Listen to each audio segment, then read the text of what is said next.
板垣退助による武力倒幕派の軍政近代化。イントロダクション。幕末の日本は、大きな変革の時期を迎えていました。その中で、倒幕を目指す勢力が注目を集めました。特に板垣退助は、武力倒幕派の軍政近代化に、大きな役割を果たしました。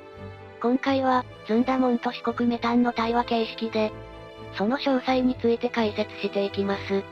倒幕派の背景と板垣退助の登場。倒幕って具体的に何を指すのだ？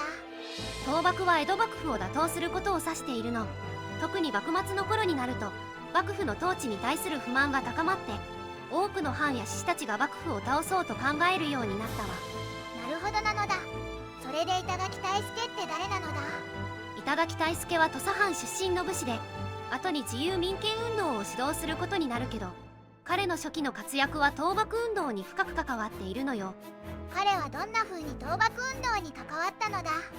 彼はまず倒幕派の志士たちと連携して、情報収集や戦略立案に携わったわ。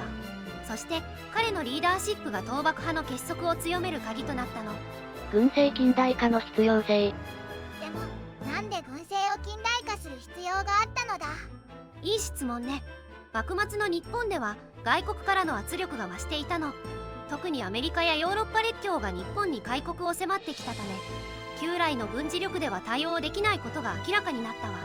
だから武力倒幕派も近代的な軍隊を持つことが急務だったの。旧来の軍事力ってどんな感じだったのだ？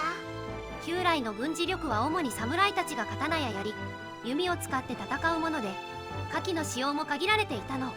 これでは近代的な武器を持つ外国軍に対抗することは難しかったのよ。それで板垣退助はどうやって軍政を近代化したのだ？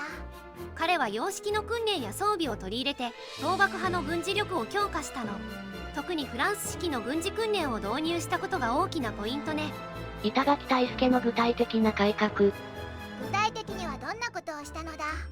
具体的にはまず武士たちに対して洋式の銃矢砲を使った訓練を行ったの。そして兵士たちの士気を高めるために士気を鼓舞するような演説や教育も言ったわ。演説や教育って具体的にどんなことをしたのだ？例えば戦争の意義や自分たちの使命について兵士たちに語りかけて、彼らのやる気を引き出すような内容だったの。そして士気を高めるための儀式や行事も言ったわ。それだけで士気が上がるのだ？もちろんそれだけではないわ。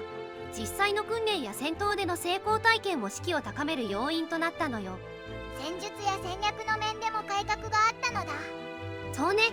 戦術や戦略の面でも西洋の考え方を取り入れて、より効果的な戦い方を学んだの。例えば戦場での布陣や兵の配置、さらには補給線の確保など、全てが西洋式に見直されたわ。軍政近代化の影響と成果。それで結果はどうなったのだ？その成果は明治維新につながるわけだけど、倒幕の成功に大きく寄与したのは間違いないわね。具体的にどんな成果があったのだ？例えば戊辰戦争での勝利が挙げられるわ。洋式訓練を受けた兵士たちが旧来の幕府軍を圧倒する場面も多々あったの。それ以外にもあるのだ？さらには倒幕後の新政府の軍政にも大きな影響を与えたわ。板垣退助の経験と知識が新政府の軍事政策に反映され、日本の近代化に貢献したの。まとめ。板垣退助による武力倒幕派の軍政近代化は、幕末の日本における重要な出来事の一つです。彼の改革は、倒幕成功の一因となり、さらにその後の日本の近代化にも影響を与えました。今日の動画はここまで。最後まで見てくれてありがとうございました。このチャンネルでは、日本の侍に関する情報を5分以内の短くまとめた動画を毎日投稿中。日本の歴史に興味があるなら、チャンネル登録や他の動画も見てみてね。